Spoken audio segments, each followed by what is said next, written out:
All right, welcome back, everybody. This is Crooked Leg here in the Kansas City War Room, and I am pleased to announce that we are starting a new YouTube war of 1914 Global War. So, we are going to be playing as the Imperial Russians. We will be on the team of the Entente with Cue Ball 8, which is Tim, and then Bob Hatchet with Mountain Man, and then, of course, the the Central Powers, who we will be opposed against, will be General Hand Grenade, who's playing Germany, and then the Ottomans and the Austrians will be played by Backfire Burner, formerly known as Knights Templar, which is Dan. I don't think I mentioned it before, but Bob's playing as the U.S., and Tim is playing as the British and French. So, okay, let's go ahead and just get started then right here.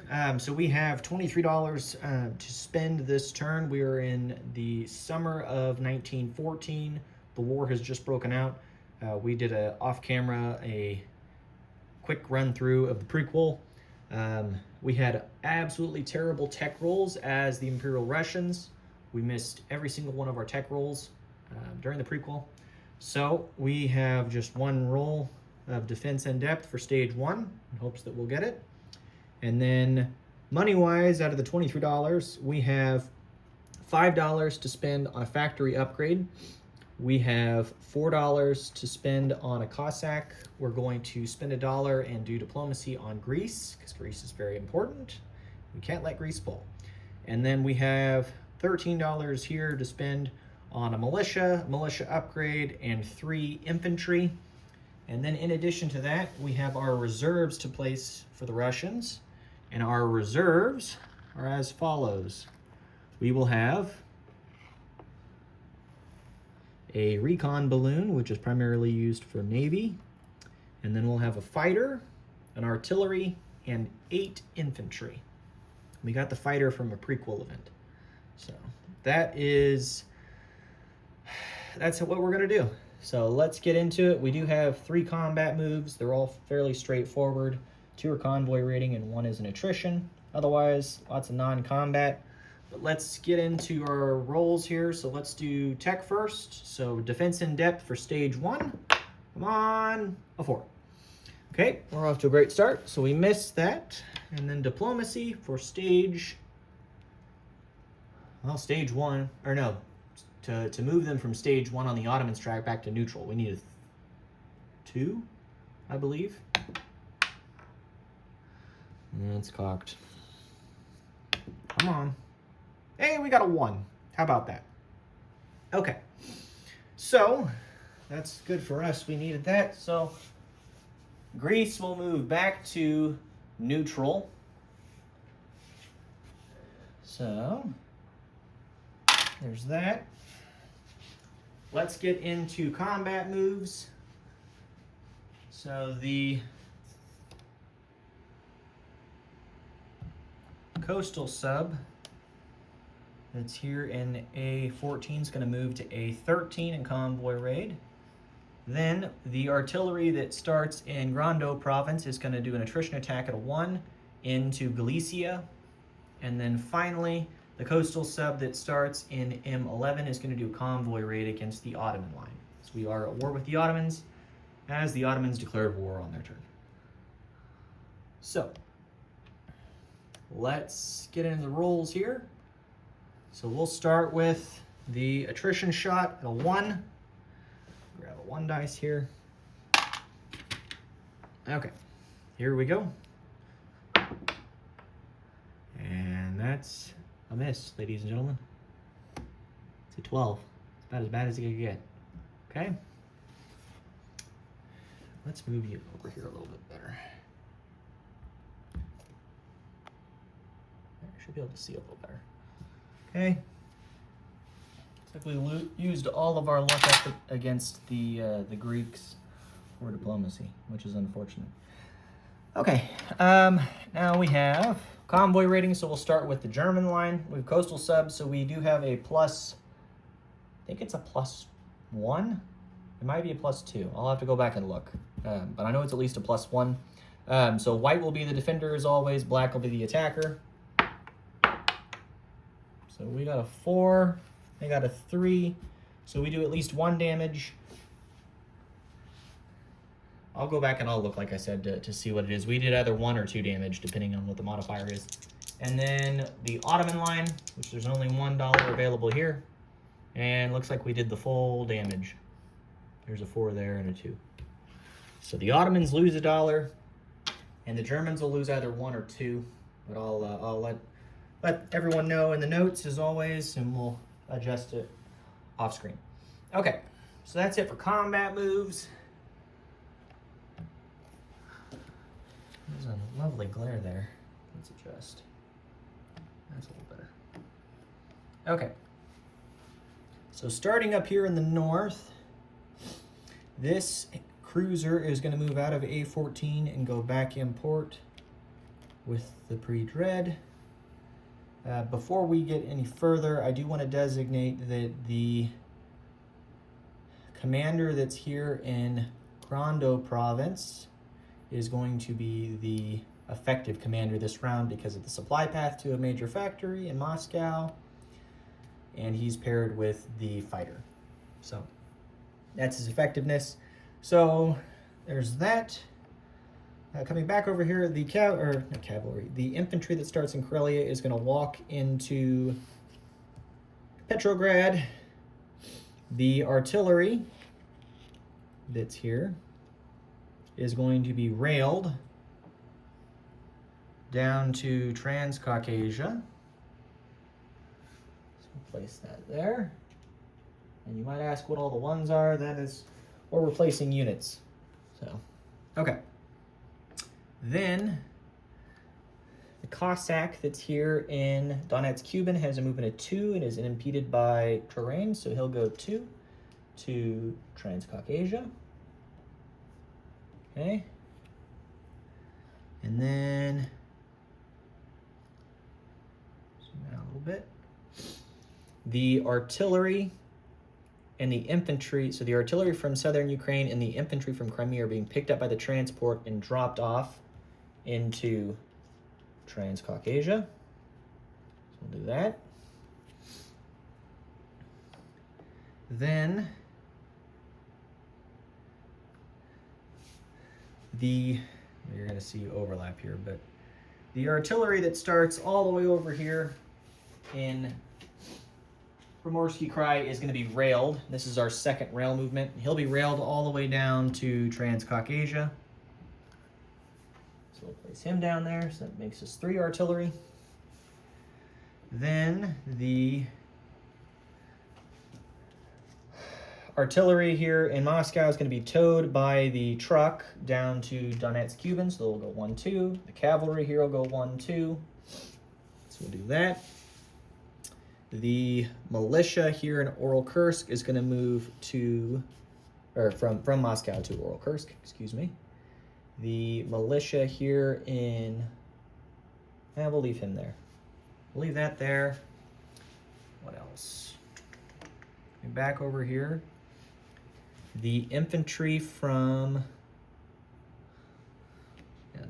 here from Western Ukraine. There's 1 will walk into Grando province along with the cavalry and the artillery. Then the infantry from Lithuania will walk into Grando province. The infantry and the artillery in Warsaw are going to walk into Grando province. Okay. And then the infantry in Kiev will walk into Western Ukraine along with the infantry from Southern Ukraine. The cavalry here in Southern Ukraine will walk up to Western Ukraine. Okay. So that's that. I think that's it for non-combat. You do a quick glance here, make sure there's nothing else that we're forgetting. Oh, I do have one. Technically, I have one.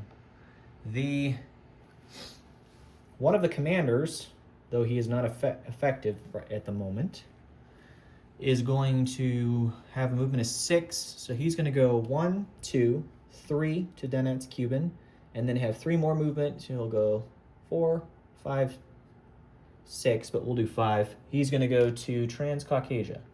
So he's going to hang out down there with that force. So you can see that down there. Okay. There's that. Then, what else? I think that covers it for non-combat. Let me do one more glance over and make sure there's nothing else that I'm forgetting here. So, yeah, we'll go ahead and do this now. The Cossack that's here in Petrograd is going to move to southern Belarusia, so we'll go 1, 2. Other than that, that's it. That's all we'll do. Okay. So with that said, let's get into placement of units. Grab my stuff here.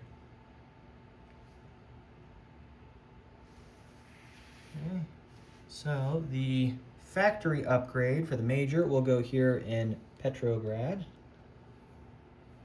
Okay. And then we will go ahead and designate a commander as effective with that placement, because now there is a supply path. So the commander that is here in Petrograd will become effective. Okay. And he's effective because there's a fighter there that he'll pair with. So simple enough. Okay. We're going to place 2 infantry here into Petrograd. We'll chip it out afterwards.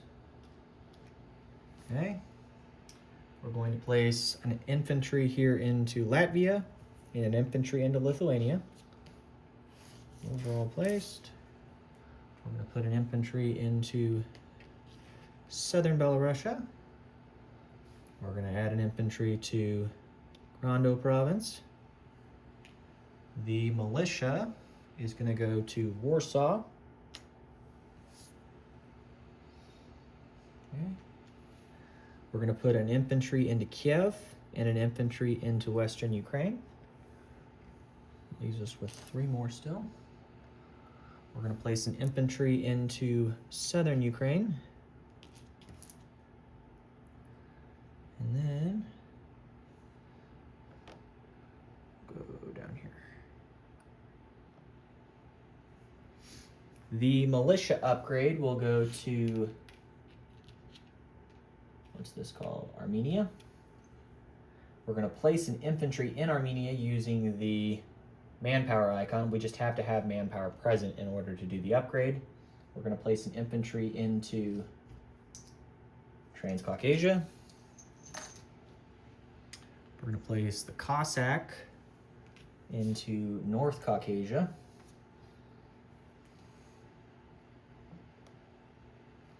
And we're going to place the naval balloon or recon balloon there in Zarstan? Zarstian? I don't know. I'll have to look at off video. And then finally, the artillery and the fighter will be placed in Kiev. Okay, that is it for our placement of units. We'll do a disposition after the video here for my colleagues, so I won't bore you all any further. And then finally, our collect income. So we're going to collect a measly 17. Not terrible, but not great. Let's add this up here. So $17 to spend as the Russians. And that is it for us, ladies and gentlemen. And we'll walk through a little bit of what we did and kind of explain stuff. There are some changes for version 3 that we'll kind of just touch on real quick. So the main changes for version 3 that everyone should be aware of pertain, for one, to Germany. The Germans can no longer move their 5 units the turn they go to war. They're not able to shift that around, so that does hurt them a bit in terms of their offensive capabilities. And then, of course, you see the commanders out here. The commanders need to be designated on your turn as effective. by tracing a supply path back to a major factory. You can only pair them at a ratio of 1 to 1, so you get 1 effective commander for every 1 major factory you possess, hence the reason we have 2. So we have 2 effective commanders and 1 that's ineffective in Transcaucasia. In addition to that, the commanders essentially give a pretty hefty attack and defense modifier adjustment. So you'll see that with the combat rules as we get further into the rules. But other than that, there's some other small minor things here and there. You can only buy 1 artillery for every major factory you possess, so we were limited to 1 this turn. Next turn we'll have the option to buy up to 2. That limit is also reflective of any Lend-Lease you receive, so that does come into play. So we'll see what happens from here. The biggest thing to touch on in terms of developments from the prequel, the Ottomans won the war in the Balkans. They won the First and Second War against the Macedonians, so they control all of Macedonia, and they also took Montenegro and Albania, which were big, but subsequently their army, which is that task force marker there, is stranded in Macedonia. There is no land route for them to walk back, so they're kind of stuck at the moment. It'll be interesting to see what the Ottomans end up doing. They can, of course, attack Bulgaria, or they could get the Serbs to do it, which are technically Austrians now. But we'll see what they do. But it should be interesting. Hence the nice force that we have there in Transcaucasia to try to take advantage of the situation. So that's where we're at, ladies and gentlemen. No changes to the income track for us this turn. So we'll have $17 in the bank. And that is it for the Russians. So we'll turn it over now to the Americans, and we'll see what the Americans have in store for us in the revolution from Mexico, as well as the events. Thank you all for tuning in, and we'll catch you all next time.